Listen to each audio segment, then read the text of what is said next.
Hello everyone, welcome to my channel నేర్చుకో. So మనం ఇప్పుడు ఈ వీడియోలో హైపర్ పారామీటర్ ట్యూనింగ్ని ఎలా ఇంప్లిమెంట్ చేయాలో చూద్దాం. సో జనరల్గా హైపర్ పారామీటర్ ట్యూనింగ్ అంటే మన మోడల్లో కొన్ని పారామీటర్స్కి మనం వాల్యూస్ ఇస్తాం.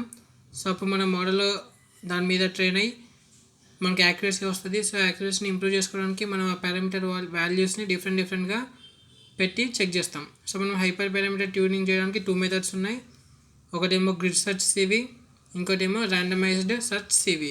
సో మనం ఈ వీడియోలో ర్యాండమైజ్డ్ సెర్చ్ సివి చూద్దాం. సో ఫస్ట్ మనం అన్ని ఇంపార్టెంట్ లైబ్రరీస్ని ఇంపోర్ట్ చేసుకుందాం. Import numpy as np, import pandas as pd, import seaborn as sns. So మనం సక్సెస్ఫుల్గా మన లైబ్రరీస్ అన్నిటిని ఇంపోర్ట్ చేసుకున్నాం. సో ఇప్పుడు మనం మన డేటా సెట్ని కూడా ఇంపోర్ట్ చేసుకుందాం. Data set is equals to pd.readcsv churn modeling.csv. So మనకి ఇక్కడ ఎర్రర్ వచ్చింది. సో మనం మన డేటా సెట్ పేరు తప్పుకొట్టినాం. సో ఇప్పుడు మనం సక్సెస్ఫుల్గా మన డేటా సెట్ని ఇంపోర్ట్ చేసుకున్నాం. సో ఇప్పుడు మనం మన డేటా సెట్ని చూద్దాం. Data set dot head. So ఇది మన డేటా సెట్. సో మన డేటా సెట్లో బ్యాంక్ యొక్క కస్టమర్ డీటెయిల్స్ ఉన్నాయి. సో డీటెయిల్స్తో మనము కనుక్కోవాలి ఆ కస్టమర్ బ్యాంక్ వదిలి వెళ్ళిపోతాడా లేదా అని. సో వదిలి వెళ్ళిపోతే ఎగ్జిటెడ్ క్లాస్ 1, వెళ్ళకపోతే క్లాస్ 0. సో ఎప్పుడైనా సరే మనం డేటా సెట్ని ఇంపోర్ట్ చేసుకున్నాక మనం డేటా ప్రీ ప్రాసెసింగ్ చేయాలి. అంటే మన డేటాలో ఏమైనా ఎంటీ వాల్యూస్ ఉన్నాయా లేవా అని చెప్పి. సో అందుకోసం అని చెప్పి ఇక్కడ మనం data set dot isna dot sum రాసినాం. సో ఇక్కడ మనకి అన్ని కాలమ్స్ కూడా 0 కాబట్టి మన డేటా సెట్లో ఎలాంటి ఎంటీ డేటా కూడా లేదు. సో మన డేటా సెట్లో ఇక్కడ కేటగారికల్ ఫీచర్స్ కూడా ఉన్నాయి. సో వాటిని మనం న్యూమరికల్ డేటా కింద కన్వర్ట్ చేయాలి. సో దానికి ముందు మనం మన ఫీచర్ మ్యాట్రిక్స్ని ఇంకా డిపెండెంట్ వేరియబుల్ వెక్టర్ అవన్నీ క్రియేట్ చేసుకుందాం. Feature matrix x is equals to dataset dot iloc colon comma 3:32 dot values. y is equals to dataset dot iloc colon comma -1 dot values. So మనం feature మ్యాట్రిక్స్లో first అబ్జర్వేషన్ని చూద్దాం. So ఇది మన first observation. So ఇక్కడ మనకు second ఇండెక్స్లో ఒక categorical variable ఉంది, అలాగే ఫస్ట్ ఇండెక్స్లో కూడా కేటగారికల్ వేరియబుల్ ఉంది. సో దాన్ని మనం న్యూమరికల్ డేటా కింద కన్వర్ట్ చేద్దాం. సో ఫస్ట్ మనం ఇండెక్స్ 2ని కన్వర్ట్ చేద్దాం. From sklearn dot pre processing import label encoder is equals to. So మనం ఆ క్లాస్కి ఒక ఆబ్జెక్ట్ క్రియేట్ చేస్తున్నాం లేబుల్ ఎన్కోడర్ అని. Label encoder. సో ఇప్పుడు మనం మన డేటా సెట్ని ఆ ఇండెక్స్తో పాస్ చేద్దాం. x:2 label encoder dot fit transform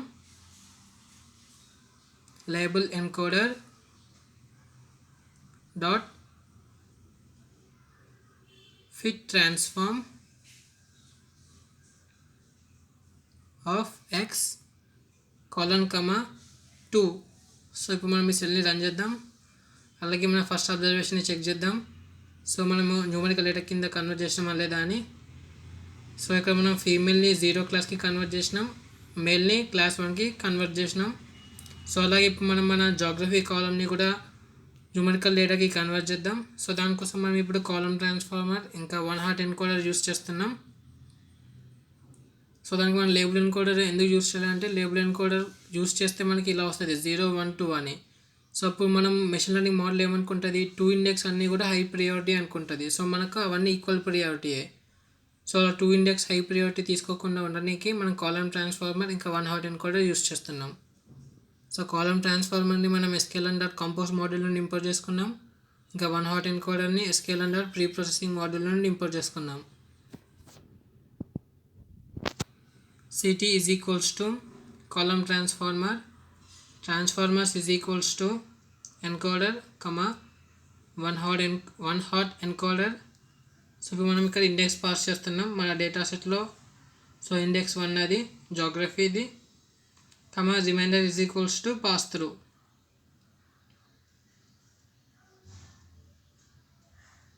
so మనం ఇప్పుడు ఈ సెల్ని రన్ చేద్దాం. మనం అలాగే మన డేటా సెట్ని ఫిట్ చేద్దాం ఈ సిటీ ఆబ్జెక్ట్కి. x is equals to np dot array ct dot fit transform. So ఇప్పుడు మనం మన సెల్ని రన్ చేద్దాం. అలాగే మన ఫ్యూచర్ మ్యాట్రిక్స్ ఉన్న ఫస్ట్ అబ్జర్వేషన్ని చెక్ చేద్దాం, కన్వర్ట్ చేసినామా లేదా అని న్యూమరికల్ డేటా కింద. సో ఇక్కడ మనకు జాగ్రఫీలో 3 కంట్రీస్ ఉన్నాయి, జర్మనీ, ఫ్రాన్స్, స్పెయిన్ అని. సో ఆ 3 కంట్రీస్ మనం 3 కాలమ్స్ కింద డివైడ్ చేసుకున్నాం. సో మనకు అబ్జర్వేషన్లో ఆ కంట్రీ ఉంటే మనకు ఆ కాలంలో 1 అని వస్తుంది. సో ఇక్కడ మనకు 3 కాలమ్స్ ఉన్నాయి కాబట్టి మనము సెకండ్ 2 కాలమ్స్ తీసుకుందాం, డమ్మీ వేరియబుల్ టైప్ అవాయిడ్ చేయడానికి. ఎందుకంటే ఇప్పుడు ఆ 2 కాలమ్స్ 0 అయితే ఆటోమేటిక్గా మనం రిమూవ్ చేసిన కాలం 1 అయిపోద్ది. సో అలా. సో ఇక్కడ మనం డమ్మీ వేరియబుల్ టైప్ని అవాయిడ్ చేయడానికి మనం 0th కాలమ్ని, 0 ఇండెక్స్డ్ కాలమ్ని రిమూవ్ చేసినాం. సో ఇప్పుడు మనం మన డేటా సెట్ని ట్రైనింగ్ సెట్గా, టెస్ట్ సెట్గా స్ప్లిట్ చేసుకుందాం. సో దానికోసం మనం sklearn.model_selection మాడ్యూల్ నుండి ట్రైన్ టెస్ట్ స్ప్లిట్ని ఇంపోర్ట్ చేసుకున్నాం. xtrain, xtest, ytrain, ytest is equals to train test split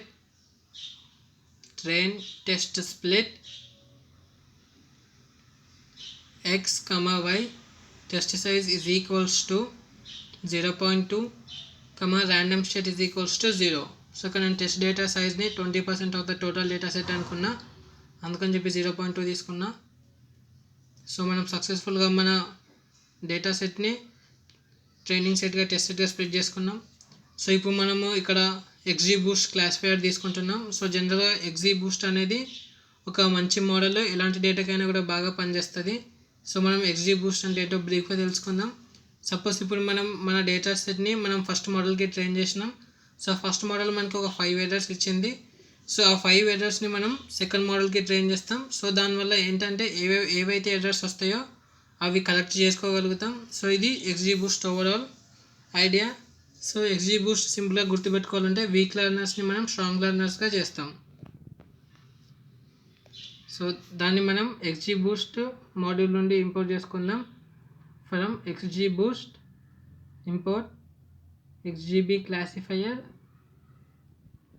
so దీనికి మనం ఒక ఆబ్జెక్ట్ క్రియేట్ చేద్దాం, క్లాసిఫైయర్ అని. Classifier is equals to XGB classifier. So మనం ఇప్పుడు ఇక్కడ హైపర్ పారామీటర్ ట్యూనింగ్ చేస్తున్నాం కాబట్టి మనం ఫస్ట్ అనే డిఫాల్ట్ వాల్యూస్ తీసుకుందాం.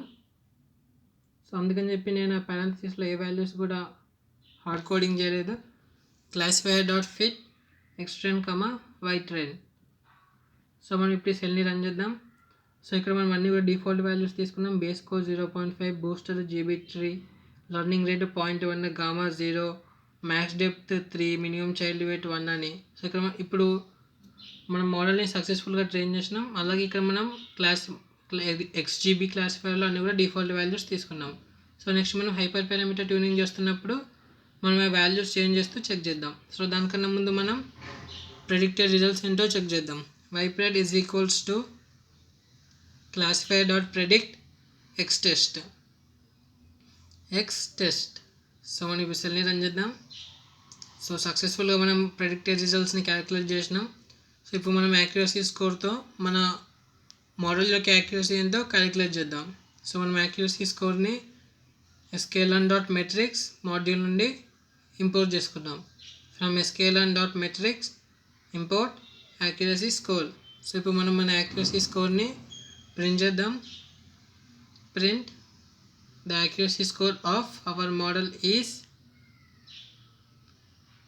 Accuracy score ytest, ypred. So మనం ఈ సెల్ని ఇప్పుడు రన్ చేద్దాం. సో మనకి ఎర్రర్ వచ్చింది fstring literalsలో. సో మనము స్ట్రింగ్ ఫార్మాటింగ్ ట్రై చేద్దాం. fstring literals తీసేసి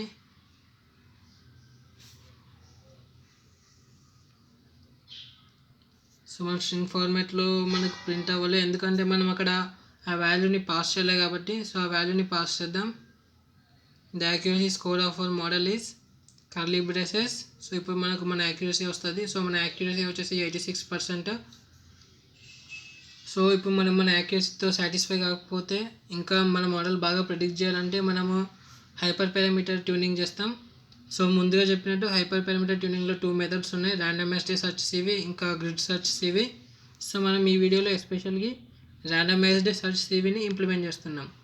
సో ర్యాండమైజ్డ్ సెర్చ్ సివిని మనం SKL dot model selection module నుండి ఇంపోర్ట్ చేసుకున్నాం. సో ఇప్పుడు మనము పారామీటర్స్ డిఫరెంట్ పారామీటర్స్ తీసుకుందాం. సో మనం ఎర్లియర్గా XGB క్లాస్ ఫైల్ అన్నీ కూడా డిఫాల్ట్ వాల్యూస్ తీసుకున్నాం. సో ఇప్పుడు మనం డిఫరెంట్ వాల్యూస్ ట్రై చేద్దాం. సో లర్నింగ్ రేట్ మన first parameter. So default learning rate value వచ్చేసి మనకు 0.1. సో ఇక్కడ మనం 0.1, 0.2, 0.3 అలా తీసుకుందాం.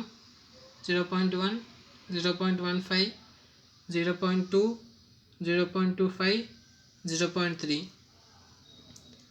సో నెక్స్ట్ ఏంటంటే మనం గామా వాల్యూ తీసుకుందాం. సో గామా ఏంటంటే ఇది కూడా మనకి ఓవర్ఫిట్ కాకుండా చూస్తుంది. సో దీని మెయిన్ కేస్ ఏంటంటే XGB క్లాస్ ఫైల్లో మనము డెసిషన్ ట్రీస్ తీసుకుంటాం. సో డెసిషన్ ట్రీ తీసుకున్నప్పుడు కొత్త లీఫ్ నోడ్ క్రియేట్ చేసేటప్పుడు ఆ లీఫ్ నోడ్ మన లాస్ ఫంక్షన్ ఏం తగ్గించకపోతే ఆ లీఫ్ నోడ్ని మనం క్రియేట్ చేయం.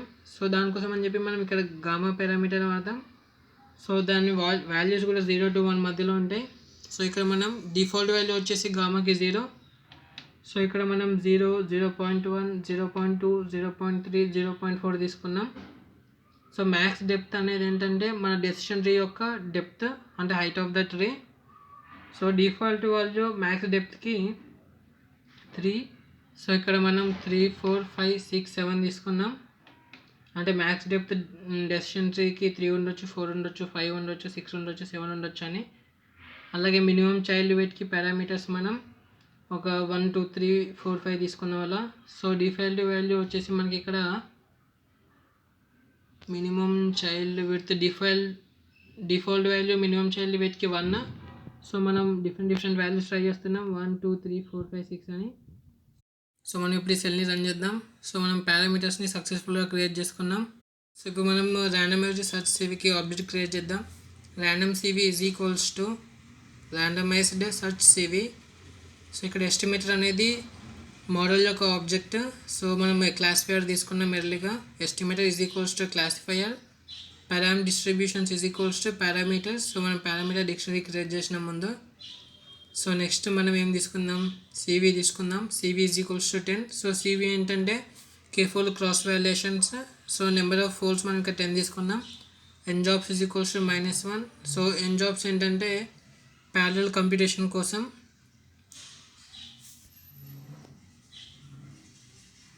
సో ఇప్పుడు మనం మన ర్యాండమ్ సివికి మన ట్రైనింగ్ డేటాతో ఫిట్ చేద్దాం. Random CV dot fit xtrain, ytrain.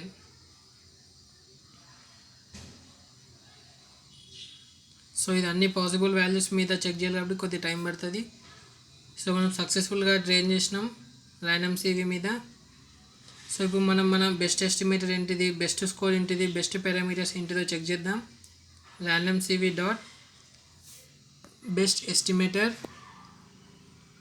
So మన బెస్ట్ ఎస్టిమేటర్ వచ్చేసి ఇది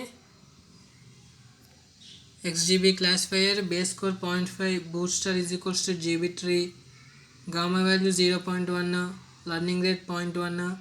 సో ఇప్పుడు మన బెస్ట్ పారామీటర్స్ ఏంటో చూద్దాం, అలాగే బెస్ట్ స్కోర్ కూడా చూద్దాం. So random CV dot best params. So మనం బెస్ట్ పారామీటర్స్ చెక్ చేయడానికి బెస్ట్ పారామ్స్ యూస్ చేస్తాం. So gamma 0.1. So learning rate కూడా 0.1. Maximum depth 4. సో ఇనిషియల్గా మనకు అది 3 ఉండే. Minimum child wait 2. సో ఇనిషియల్గా మనకు అది 1 ఉండే.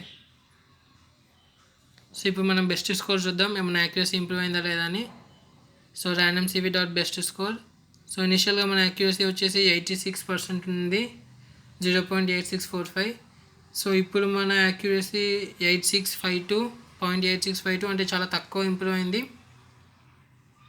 సో ఇలానే మనం అన్ని వాల్యూస్ కూడా డిఫరెంట్ వాల్యూస్ ట్రై చేస్తే మన యాక్యురసీ పెరగడానికి ఛాన్స్ ఉంటుంది.